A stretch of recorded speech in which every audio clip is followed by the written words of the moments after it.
Hello everyone, welcome to എഡ്യൂകാർണറ്റിന്റെ weekly current affair സെഷനിലേക്ക് എല്ലാവർക്കും സ്വാഗതം. ആദ്യമായി നമ്മൾ ഡിസ്കസ് ചെയ്യാൻ പോകുന്നത് ICC ചാമ്പ്യൻസ് ട്രോഫി. നമുക്ക് എല്ലാവർക്കും അഭിമാനിക്കാവുന്ന ICCയുടെ ഇത്തവണത്തെ ചാമ്പ്യൻസ് ട്രോഫി ടൈറ്റിൽ വിന്നേഴ്സ് എന്ന് പറയുന്നത് നമ്മളുടെ രാജ്യമായ ഇന്ത്യ ആണ്. ഫൈനലിൽ ന്യൂസിലാൻഡിനെ പരാജയപ്പെടുത്തിക്കൊണ്ടാണ് ഇന്ത്യ മൂന്നാമത്തെ ICC ചാമ്പ്യൻ ട്രോഫി നേടുന്നത് എന്നുള്ള കാര്യം കൂടി നോട്ട് ചെയ്ത് വെക്കുക. ഇതിനു മുൻപ് ഇന്ത്യ 2002 ആദ്യമായിട്ട് ICC ചാമ്പ്യൻഷിപ്പ് ട്രോഫിയുടെ ഫൈനലിൽ എത്തി കിരീടം ചൂടുന്നത്. അന്ന് ഇന്ത്യയുടെ ക്യാപ്റ്റൻ എന്ന് പറയുന്നത് സൗരവ് ഗാംഗുലി ആയിരുന്നു. 2013 മഹേന്ദ്ര സിംഗ് ധോണിയുടെ നേതൃത്വത്തിലും നമ്മൾ ICC ചാമ്പ്യൻസ് ട്രോഫി നേടിയിരിക്കുന്നു എന്നുള്ള കാര്യം ഓർത്തുകൊള്ളുക. മൂന്നാം തവണയാണ് ഈ ICC ചാമ്പ്യൻസ് ട്രോഫി ഇത്തവണ ഇന്ത്യക്ക് കിട്ടുന്നത്. മൊത്തം 9 തവണയാണ് ഈ ICC ചാമ്പ്യൻസ് ട്രോഫി നടന്നിരിക്കുന്നത്. അതായത് 9ാമത്തെ എഡിഷനിലാണ് ഇത്തവണ നമ്മൾ മൂന്നാമത്തെ കിരീടം ചൂടുന്നത്. ഇത്തവണത്തെ ICCയുടെ ചാമ്പ്യൻസ് ട്രോഫിയുടെ വെന്യൂ എന്ന് പറയുന്നത് പാകിസ്ഥാനിലായിരുന്നു എന്നുള്ള കാര്യം ഓർത്തുകൊള്ളുക. ഹോസ്റ്റിംഗ് കൺട്രി പാകിസ്ഥാനിലായിരുന്നുവെങ്കിലും ഇന്ത്യയുടെ പൊളിറ്റിക്കൽ റീസൺ കാരണം ഇന്ത്യ പാകിസ്ഥാനിലേക്ക് പോകില്ല എന്ന് പറഞ്ഞതുകൊണ്ട് ഇന്ത്യയുടെ മത്സരങ്ങൾ എല്ലാം നടന്നത് ദുബായ് ഇന്റർനാഷണൽ ക്രിക്കറ്റ് സ്റ്റേഡിയത്തിലായിരുന്നു എന്നുള്ള കാര്യം ഓർത്തുകൊള്ളുക. അതുകൊണ്ട് ഫൈനൽ മത്സരം നടന്നത് ദുബായ് ഇന്റർനാഷണൽ ക്രിക്കറ്റ് സ്റ്റേഡിയത്തിലാണ്. നമുക്കറിയാം ICCയുടെ ഹെഡ് ക്വാർട്ടേഴ്സ് സ്ഥിതി ചെയ്യുന്നതും ദുബായിൽ തന്നെയാണ്. ഇന്റർനാഷണൽ ക്രിക്കറ്റ് കൗൺസിൽ എന്നാണ് ICCയുടെ ഫുൾ ഫോം എന്നുള്ള കാര്യം ഓർത്തുകൊള്ളുക. ICCയുടെ ചെയർമാൻ എന്ന് പറയുന്നത് ജയ്ഷയാണ് എന്നുള്ള കാര്യം കൂടി ഓർത്തുകൊള്ളുക. ജയ്ഷ എന്ന് പറയുന്നത് ഇന്ത്യയുടെ ഹോം അഫയേഴ്സ് മിനിസ്റ്റർ ആയ അമിത്ഷായുടെ മകൻ കൂടിയാണ് എന്നുള്ള കാര്യം കൂടി നോട്ട് ചെയ്ത് വെക്കുക. അടുത്തതായിട്ട് നമ്മൾ ഡിസ്കസ് ചെയ്യാൻ പോകുന്നത് ബുക്സ് ആൻഡ് ഓതേഴ്സ് എന്നീ വിഭാഗത്തിൽ നിന്നുള്ള ഒരു കറണ്ട് അഫെയർ ആണ്. ഇത്തവണ നമ്മൾ ഡിസ്കസ് ചെയ്യാൻ പോകുന്നത് ഒരു ഓട്ടോബയോഗ്രഫിയാണ്. ഓട്ടോബയോഗ്രഫി എന്ന് പറഞ്ഞാൽ നമുക്കറിയാം ആത്മകഥ, അതായത് അവനവൻ്റെ മെമ്മറീസ് എഴുതുന്ന ഒന്നിനെയാണ് നമ്മൾ ഓട്ടോബയോഗ്രഫി എന്ന് പറയുന്നത്. ഹിസ് ഓൺ മെമ്മറീസ് എന്ന് പറയുന്നതാണ് ഓട്ടോബയോഗ്രഫീസ്.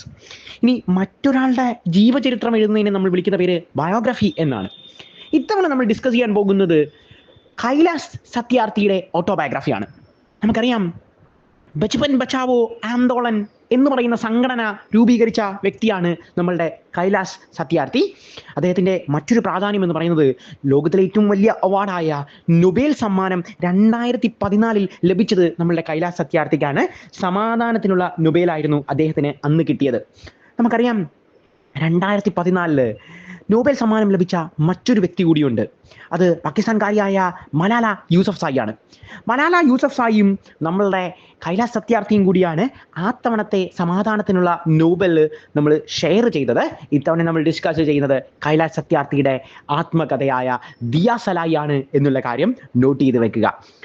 അതുപോലെ സ്ഥിരമായി ഓട്ടോബയോഗ്രഫീസിൽ നിന്ന് വരുന്ന ചോദ്യം who is known as prince of autobiographies in Mughal empire എന്ന് ചോദിക്കും. അതായത് മുഗൾ സാമ്രാജ്യത്തിൽ ഓട്ടോബയോഗ്രഫിയുടെ പിതാവ് അല്ലെങ്കിൽ ഓട്ടോബയോഗ്രഫിയുടെ രാജകുമാരൻ എന്നൊക്കെ അറിയപ്പെടുന്ന ആരാണ് എന്ന് ചോദിച്ചു കഴിഞ്ഞാൽ അത് ബാബറാണ്. അതുപോലെ മുഗൾ സാമ്രാജ്യത്തിൽ നിന്ന് മറ്റൊരു ചോദ്യം ചോദിക്കാറുണ്ട്, എത്ര മുഗൾ സാമ്രാജ്യ ചക്രവർത്തിമാർ ഓട്ടോബയോഗ്രഫീസ് എഴുതിയിട്ടുണ്ട് എന്നുള്ളത്. നമ്മൾ സ്ഥിരമായി പഠിക്കുന്ന ഒരു കോഡാണിത്. ജപ ജപ എന്ന് പറഞ്ഞാൽ നമുക്കത് പഠിക്കാൻ പറ്റും. ജഹാംഗീറും ബാബറുമാണ് എന്നുള്ള കാര്യം കൂടി നോട്ട് ചെയ്ത് വെക്കുക. അടുത്തതായിട്ട് നമ്മൾ ഡിസ്കസ് ചെയ്യാൻ പോകുന്നത് ഒരു കൊടുങ്കാറ്റിനെ കുറിച്ചാണ്. നമ്മൾക്ക് എക്സാമുകൾക്ക് കൊടുങ്കാറ്റുകളുമായി ബന്ധപ്പെട്ടിട്ട് ചോദ്യം ഉണ്ടാകുന്നത് എങ്ങനെയാണെന്ന് ചോദിച്ചാൽ, ഒരു കൊടുങ്കാറ്റിൻ്റെ പേര് നൽകിയതിന് ശേഷം അത് ലോകത്തിൽ എവിടെയായിരുന്നു എന്ന് ചോദിക്കും. അല്ലെങ്കിൽ 2025 മാർച്ചിൽ ഓസ്ട്രേലിയയിൽ നാശം വിതച്ച കൊടുങ്കാറ്റിൻ്റെ പേരെന്താണ്? ഇങ്ങനെയൊക്കെയായിരിക്കും എക്സാമിനേഷൻ നമ്മളോട് ചോദിക്കുന്നത്. അപ്പോൾ ഇത്തവണ നമ്മൾ ഡിസ്കസ് ചെയ്യാൻ പോകുന്നത് ആൽഫ്രഡ് എന്ന് പറയുന്ന കൊടുങ്കാറ്റാണ്. 2025 മാർച്ചിൽ ഓസ്ട്രേലിയയിൽ നാശം വിതച്ച കൊടുങ്കാറ്റിൻ്റെ പേരാണ് ഈ ആൽഫ്രഡ് എന്ന് പറയുന്നത്. നമുക്കറിയാം ഓസ്ട്രേലിയയുടെ പ്രത്യേകത, കാംഗുരുക്കൾ കാണപ്പെടുന്ന ഏക സ്ഥലമാണ് ഈ ഓസ്ട്രേലിയ എന്ന് പറയുന്നത്. ഓസ്ട്രേലിയയുടെ ക്യാപിറ്റൽ എന്ന് പറയുന്നത് കാൻബറയാണ്. ഓസ്ട്രേലിയയുടെ കറൻസി എന്ന് പറയുന്നത് ഓസ്ട്രേലിയൻ ഡോളറാണ്. ഓസ്ട്രേലിയയുടെ പ്രൈം മിനിസ്റ്റർ എന്ന് പറയുന്നത് ആന്റണി അൽബാനിസ് ആണ് എന്നുള്ള കാര്യം കൂടി നോട്ട് ചെയ്ത് വെക്കുക. അടുത്തതായിട്ട് നമ്മൾ ഡിസ്കസ് ചെയ്യാൻ പോകുന്നത് 2026 ഫിഫയുമായി ബന്ധപ്പെട്ടിട്ടുള്ള ഒരു കറണ്ട് അഫെയർ ആണ്. നമുക്കറിയാം സ്പോർട്സിലെ ഫുട്ബോളുമായി ബന്ധപ്പെട്ടിട്ടുള്ള ഏറ്റവും പ്രധാനപ്പെട്ട ഒരു ഓർഗനൈസേഷനാണ് ഫിഫ എന്ന് പറയുന്നത്. International federation of association football, ഇതാണ് ഫിഫയുടെ ഫുൾ നെയിം എന്ന് പറയുന്നത്. നമ്മുടെ എക്സാമുകൾക്ക് സ്പോർട്സിൽ നിന്ന് ഫുട്ബോളുമായി ബന്ധപ്പെട്ട് പ്രധാനപ്പെട്ട ചോദ്യങ്ങൾ ചോദിക്കാറുണ്ട്. സ്പോർട്സിലെ കപ്പുകൾ അല്ലെങ്കിൽ സ്പോർട്സിലെ കറണ്ട് അഫെയർസ് അപ്ഡേറ്റ് ചെയ്യുമ്പോൾ നമ്മൾ പ്രധാനമായും ശ്രദ്ധിക്കേണ്ട കാര്യം, നമ്മൾ എക്സാം എഴുതാൻ പോകുന്ന കാലഘട്ടത്തിൽ എവിടെയെങ്കിലും സ്പോർട്സ് വെന്യൂ നടക്കുന്നുണ്ടോ, ഇതിന് മുൻപ് അത് എവിടെയായിരുന്നു നടന്നിരുന്നത്, ആരായിരുന്നു അതിൻ്റെ വിജയികൾ എന്നൊക്കെയുള്ള കാര്യമാണ് നമ്മൾ ഡിസ്കസ് ചെയ്യേണ്ടത്. ഇത്തവണ നമ്മൾ ഡിസ്കസ് ചെയ്യാൻ പോകുന്നത് 2026 ഫിഫയെ കുറിച്ചാണ് എന്ന് നമ്മൾ പറഞ്ഞു. നമുക്കറിയാം 4 വർഷം കൂടുമ്പോഴാണ് ഫിഫ വേൾഡ് കപ്പ് നടക്കാറുള്ളത്. ഇതിനു മുൻപ് നടന്നത് 2022 2022 ഫിഫ വേൾഡ് കപ്പ് നടന്നത് ഖത്തറിൽ വെച്ചായിരുന്നു. വിജയികൾ എന്ന് പറയുന്നത് അർജന്റീനയും റണ്ണറപ്പുകൾ എന്ന് പറയുന്നത് ഫ്രാൻസുമായിരുന്നു എന്നുള്ള കാര്യം ഓർത്തുകൊള്ളുക. ഫൈനലിൽ പരാജയപ്പെടുത്തുന്ന ടീമിനെയാണ് നമ്മൾ റണ്ണറപ്പുകൾ എന്ന് വിളിക്കാറുള്ളത്. 2026 ഫിഫ നടക്കാൻ പോകുന്നത് 3 വേദികളിലായിട്ടാണ്. ഒന്ന് നമ്മളുടെ അമേരിക്ക, കാനഡ, മെക്സിക്കോ. ഇവിടെയാണ് 2026 ഫിഫ വേൾഡ് കപ്പ് നടക്കുന്നത് എന്നുള്ള കാര്യം ഓർത്തുകൊള്ളുക. നമ്മൾ നിലവിലെ സാഹചര്യത്തിൽ പഠിക്കാൻ പോകുന്നത് ഫിഫ വേൾഡ് കപ്പിൽ നിന്ന് 3 രാജ്യങ്ങളെ വിലക്കിയിട്ടുണ്ട്. ഒന്ന് നമ്മളുടെ റഷ്യ, മറ്റൊന്ന് പാകിസ്ഥാനും മറ്റൊന്ന് കോങ്കോയുമാണ് എന്നുള്ള കാര്യം ഓർത്തുകൊള്ളുക.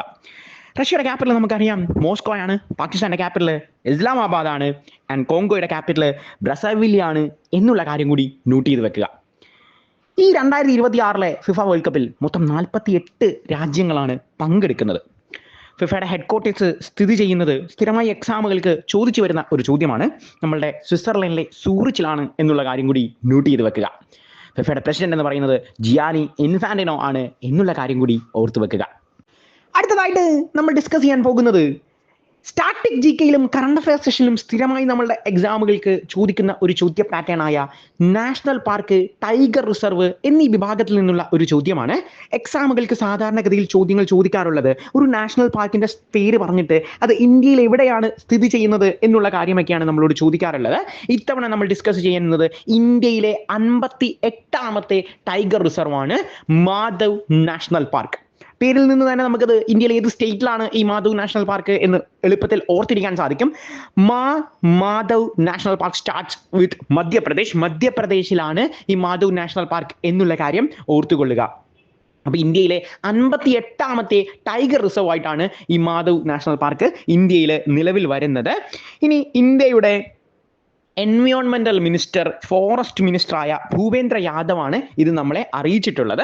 അതായത് എക്സാമുകൾക്ക് പ്രധാനമായും ഇന്ത്യയുടെ എല്ലാ ക്യാബിനറ്റ് മിനിസ്റ്റേഴ്സിനെയും പഠിച്ചിട്ട് വേണം നമ്മൾ എക്സാമിന് കയറേണ്ടത്. അപ്പോൾ ഓരോ കറണ്ട് അഫയർ സെഷനിലെ ഓരോ ക്വസ്റ്റ്യൻസും പഠിക്കുമ്പോൾ അതുമായി ബന്ധപ്പെട്ടിട്ടുള്ള നമ്മളുടെ ക്യാബിനറ്റ് മിനിസ്റ്റേഴ്സിനെ കൂടി അപ്പോൾ തന്നെ നോട്ട് ചെയ്ത് പഠിച്ചു കഴിഞ്ഞാൽ എളുപ്പത്തിൽ നമുക്കത് പഠിക്കാൻ സാധിക്കും. അപ്പോൾ ഇപ്പോൾ നമ്മൾ ഡിസ്കസ് ചെയ്യുന്നത് എൻവയോൺമെന്റുമായി ബന്ധപ്പെട്ടിട്ടുള്ള ഒരു കാര്യമായതുകൊണ്ട് ഇന്ത്യയുടെ എൻവയോൺമെന്റൽ ക്യാബിനറ്റ് മിനിസ്റ്റർ എന്ന് പറയുന്നത് ഭൂപേന്ദ്ര യാദവ് ആണ് എന്നുള്ള കാര്യം കൂടി നോട്ട് ചെയ്ത് വെക്കുക.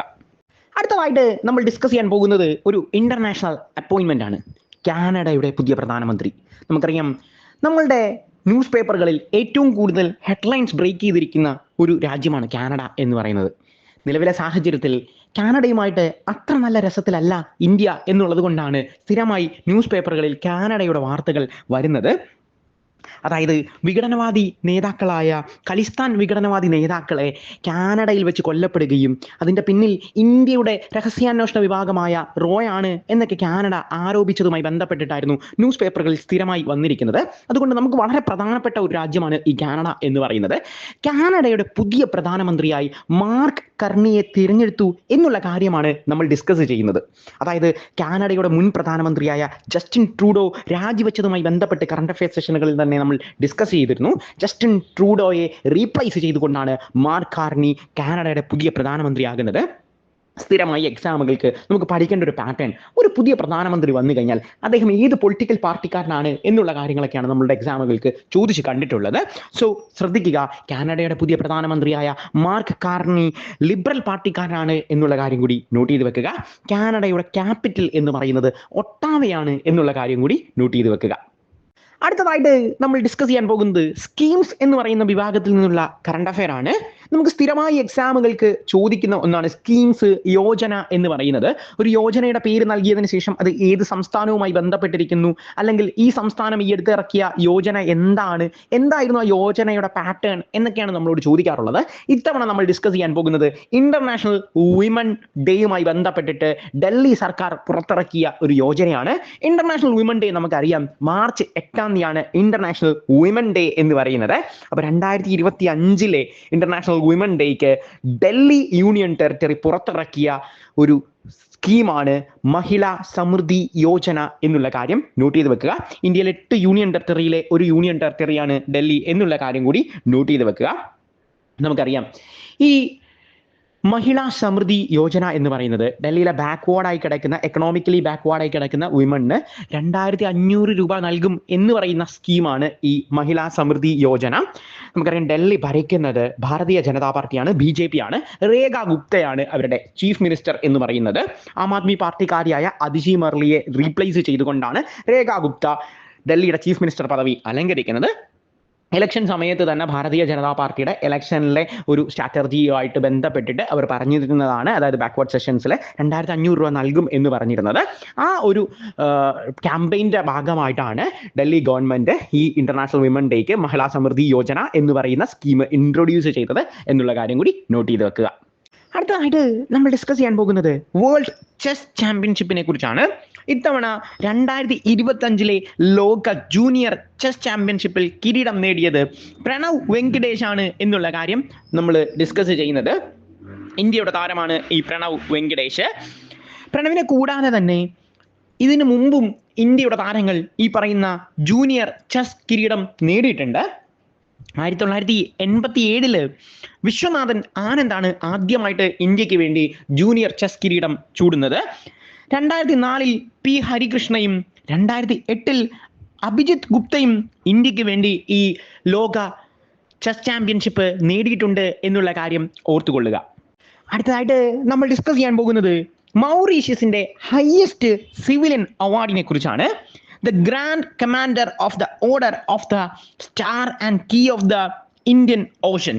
ഇതാണ് മൗറീഷ്യസിന്റെ ഹയസ്റ്റ് സിവിലിയൻ അവാർഡിന് അവർ നൽകിയിരിക്കുന്ന പേര് എന്ന് പറയുന്നത്. നിലവിലെ സാഹചര്യത്തിൽ എന്തുകൊണ്ടാണ് നമ്മൾ മൗറീഷ്യസിന്റെ ഹയസ്റ്റ് സിവിലിയൻ അവാർഡിനെ കുറിച്ച് പഠിക്കുന്നത് എന്ന് ചോദിച്ചു കഴിഞ്ഞാൽ, ഇന്ത്യയുടെ പ്രധാനമന്ത്രിയായ നരേന്ദ്രമോദിക്ക് മൗറീഷ്യസിന്റെ ഈ ഹയസ്റ്റ് സിവിലിയൻ അവാർഡ് കിട്ടി എന്നുള്ളത് കൊണ്ടാണ് നമ്മൾ ഇത് ഡിസ്കസ് ചെയ്യുന്നത്.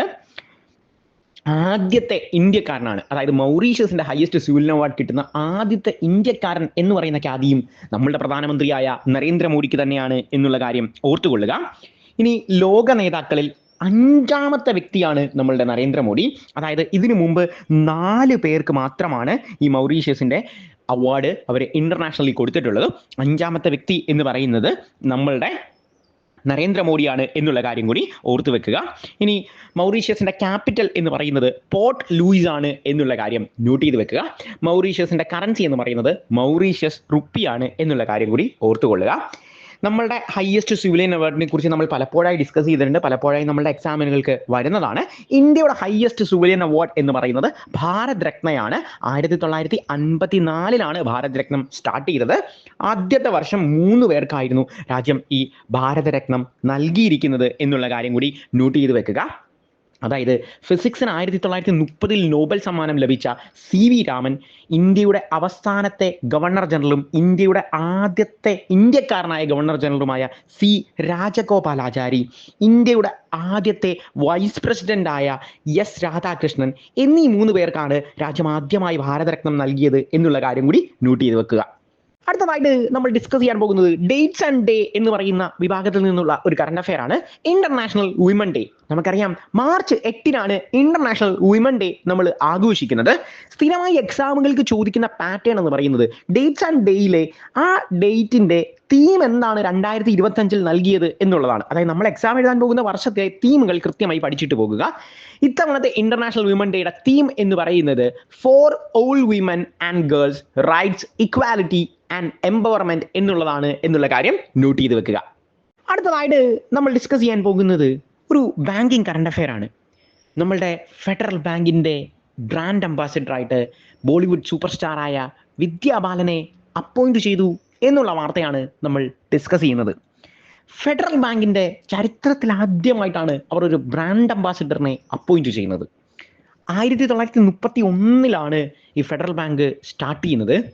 നമ്മുടെ കേരളത്തിലെ ആലുവയിലാണ് ഫെഡറൽ ബാങ്കിന്റെ ഹെഡ് ക്വാർട്ടേഴ്സ് സ്ഥിതി ചെയ്യുന്നത്. ഫെഡറൽ ബാങ്കിന്റെ ഇപ്പോഴത്തെ MD CEO എന്ന് പറയുന്നത് കൃഷ്ണൻ മണിയനാണ് എന്നുള്ള കാര്യം കൂടി നോട്ട് ചെയ്ത് വെക്കുക.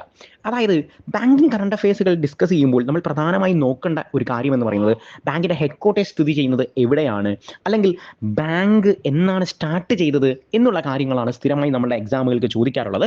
അതുപോലെ അവരുടെ MDയും CEO ആരാണ് എന്നുള്ളതും വളരെ പ്രധാനപ്പെട്ടതാണ്. അപ്പോൾ കൃഷ്ണൻ മണിയനാണ് നമ്മളുടെ ഫെഡറൽ ബാങ്കിന്റെ MDയും CEOയും എന്നുള്ള കാര്യം നോട്ട് ചെയ്ത് വെക്കുക. ആദ്യമായിട്ടാണ് ഫെഡറൽ ബാങ്ക് ഒരു ബ്രാൻഡ് അംബാസഡറിനെ അപ്പോയിന്റ് ചെയ്യുന്നത്. അത് നമ്മളുടെ വിദ്യാ ബാലനാണ്. അടുത്തതായിട്ട് നമ്മൾ ഡിസ്കസ് ചെയ്യാൻ പോകുന്നത് ഒരു അപ്പോയിൻമെന്റ് ആണ്. Indian oil corporation planning and business development ഡയറക്ടറായിട്ട് സുമൻ കുമാർ ചുമതലയേറ്റു എന്നുള്ള വാർത്തയാണ് നമ്മൾ ഡിസ്കസ് ചെയ്യുന്നത്. നമുക്കറിയാം 1964 ഇന്ത്യൻ ഓയിൽ കോർപ്പറേഷൻ രൂപീകരിക്കുന്നത്. ഇന്ത്യൻ ഓയിൽ കോർപ്പറേഷന്റെ ചെയർമാൻ എന്ന് പറയുന്നത് അർവിന്ദർ സിംഗ് സഹാനിയാണ് എന്നുള്ള കാര്യം കൂടി നോട്ട് ചെയ്ത് വെക്കുക. അടുത്തതായിട്ട് നമ്മൾ ഡിസ്കസ് ചെയ്യാൻ പോകുന്നത് ഒരു അവാർഡുമായി ബന്ധപ്പെട്ടിട്ടുള്ള കറണ്ട് അഫയർ ആണ്. The most excellent order of the British empire. നമുക്കറിയാം UK-യുടെ ഒരു അവാർഡാണ് the most excellent order of British empire എന്ന് പറയുന്നത്. ഈ അവാർഡ് നേടിയിരിക്കുന്നത് N. ചന്ദ്രശേഖരനാണ്. നമുക്കറിയാം N. ചന്ദ്രശേഖരൻ നമ്മളെ സംബന്ധിച്ചിടത്തോളം വളരെ പ്രധാനപ്പെട്ട ഒരു വ്യക്തിയാണ്. നമ്മളുടെ ടാറ്റ ഗ്രൂപ്പ്സിന്റെ ചെയർമാനാണ് ഈ N. ചന്ദ്രശേഖരൻ എന്നുള്ള കാര്യം കൂടി നോട്ട് ചെയ്ത് വെക്കുക. അടുത്തതായിട്ട് നമ്മൾ ഡിസ്കസ് ചെയ്യാൻ പോകുന്നത് ചമോലി എന്ന് പറയുന്ന ഒരു ഡിസ്ട്രിക്റ്റിനെ കുറിച്ചാണ്.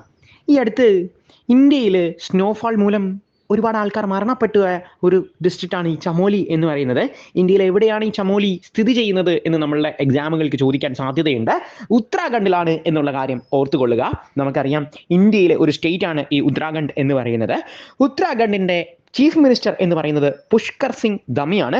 ഉത്തരാഖണ്ഡിന്റെ ഗവർണർ എന്ന് പറയുന്നത് ഗുർമീത് സിംഗ് ആണ് എന്നുള്ള കാര്യം നോട്ട് ചെയ്ത് വെക്കുക.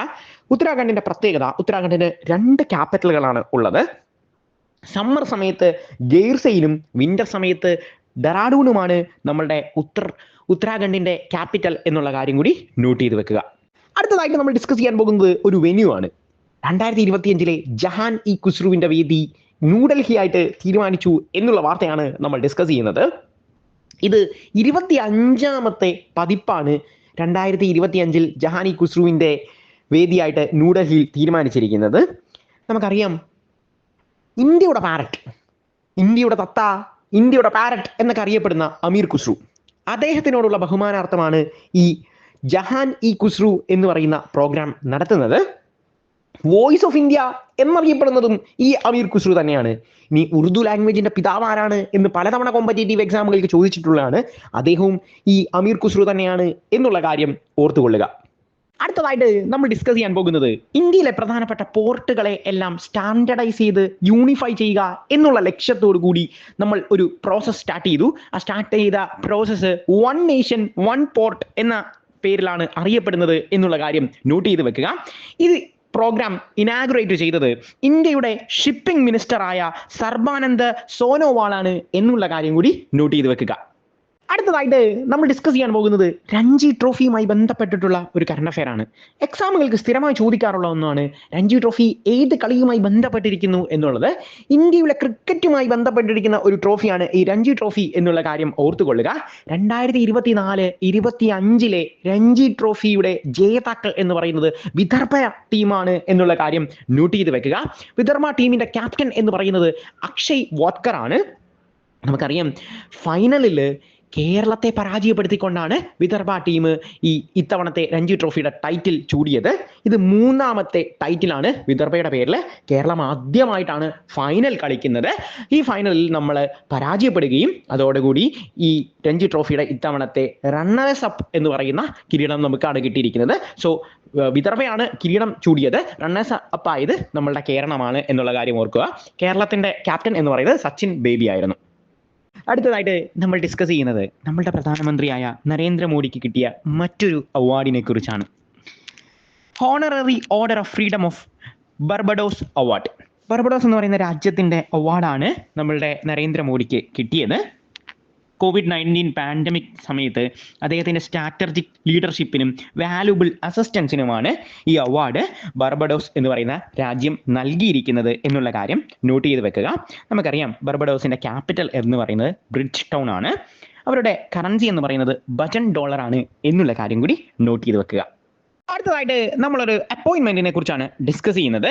ഇന്ത്യയിലെ ലോ സെക്രട്ടറിയായി അഞ്ജു രതി റാണയെ അപ്പോയിന്റ് ചെയ്തു എന്നുള്ള വാർത്തയാണ് ഡിസ്കസ് ചെയ്യുന്നത്. നിലവിലെ ലോ സെക്രട്ടറിയായ നിതൻ ചന്ദ്രയെ റീപ്ലേസ് ചെയ്തുകൊണ്ടാണ് അഞ്ജു രതി റാണ ഇന്ത്യയുടെ ലോ സെക്രട്ടറി പദവിയിലേക്ക് എത്തുന്നത്. അഞ്ജു രതി റാണയ്ക്ക് ഒരു പ്രത്യേകത കൂടിയുണ്ട്. ഇന്ത്യയിൽ ലോ സെക്രട്ടറി പദവിയിലെത്തുന്ന ആദ്യത്തെ വനിത എന്ന് പറയുന്ന ഖ്യാതിയും നമ്മളുടെ അഞ്ജു രതി റാണയ്ക്കാണ് എന്നുള്ള കാര്യം നോട്ട് ചെയ്ത് വെക്കുക. അവസാനമായിട്ട് നമ്മൾ ഡിസ്കസ് ചെയ്യാൻ പോകുന്നത് ഒരു വിയോഗ വാർത്തയാണ്. മുൻ സുപ്രീം കോടതി ജഡ്ജിയായ വി രാമസ്വാമി മരണപ്പെട്ടു എന്നുള്ള വാർത്തയാണ് നമ്മൾ ഡിസ്കസ് ചെയ്യുന്നത്. നമുക്കറിയാം, രാമസ്വാമിയുടെ പ്രത്യേകത എന്ന് പറയുന്നത് ഇന്ത്യയിൽ ആദ്യമായിട്ട് ഇംപീച്ച്മെന്റ് നടപടികൾ തുടങ്ങി വെച്ചത് വി രാമസ്വാമിക്ക് എതിരാണ്. ഈ ഇംപീച്ച്മെന്റ് എന്ന് പറയുന്നത് ഒരു സുപ്രീം കോടതി ജഡ്ജിയെയോ അല്ലെങ്കിൽ ഹൈക്കോടതി ജഡ്ജിയെയോ ആ സ്ഥാനത്ത് നിന്ന് പുറത്താക്കുന്നതിന് നമ്മൾ പറയുന്ന പേരാണ് ഇംപീച്ച്മെന്റ് എന്ന് പറയുന്നത്. നമ്മളുടെ എക്സാമുകൾക്ക് ചോദിക്കാറുണ്ട്, ഈ ഇംപീച്ച്മെന്റ് എന്ന് പറയുന്ന പ്രോസസ്സ് ഏത് രാജ്യത്തിന്റെ ഭരണഘടനയിൽ നിന്നാണ് എടുത്തത് എന്ന് നമ്മളോട് ചോദിക്കാറുണ്ട്. അമേരിക്കൻ കോൺസ്റ്റിറ്റ്യൂഷനിൽ നിന്നാണ് നമ്മൾ ഇംപീച്ച്മെന്റ് ഓഫ് എ ജഡ്ജ് അല്ലെങ്കിൽ റിമൂവൽ ഓഫ് എ ജഡ്ജ് എന്ന് പറയുന്ന പാറ്റേൺ എടുത്തിരിക്കുന്നത്. ഈ റിമൂവൽ ഓഫ് ജഡ്ജ് എന്ന് പറയുന്ന പാറ്റേണിന് നമ്മൾ നൽകിയിരിക്കുന്ന പേരാണ് ഇംപീച്ച്മെന്റ് എന്നുള്ള കാര്യം ഓർത്തുകൊള്ളുക. എന്നാൽ ഇന്ത്യയിൽ ഇതുവരെ ഒരു ജഡ്ജിയെയും ഇംപീച്ച് ചെയ്തിട്ടില്ല. വി രാമസ്വാമിക്കെതിരെ ഇംപീച്ച്മെന്റ് പ്രോസസ് സ്റ്റാർട്ട് ചെയ്തതേ ഉള്ളൂ. പക്ഷേ ഇംപീച്ച് ഇതുവരെ ഇന്ത്യയിൽ നടപ്പിലായിട്ടില്ല. അതായത് ഇന്ത്യയിൽ ഒരു ജഡ്ജിയെ പോലും ഇംപീച്ച് ചെയ്തിട്ടില്ല. നമുക്കറിയാം, സുപ്രീം കോടതി ജഡ്ജിമാരുടെ റിട്ടയറിംഗ് ഏജ് എന്ന് പറയുന്നത് 65 വയസ്സാണ്. ഹൈക്കോടതി ജഡ്ജസിന്റെ റിട്ടയറിംഗ് ഏജ് എന്ന് പറയുന്നത് 62 വയസ്സാണ്. ഇനി സുപ്രീം കോടതി ജഡ്ജിമാരെ, ഹൈക്കോടതി ജഡ്ജിമാരെ, ഇവരെ എല്ലാവരെയും അപ്പോയിന്റ് ചെയ്യുന്നത് ഇന്ത്യയുടെ പ്രസിഡന്റ് ആണ് എന്നുള്ള കാര്യം കൂടി നോട്ട് ചെയ്ത് വെക്കുക. ഇതോടുകൂടി എഡ്യൂകാരന്റെ വീക്ക്ലി കറന്റ് അഫയർ സെഷൻ അവസാനിക്കുന്നു. Thank you.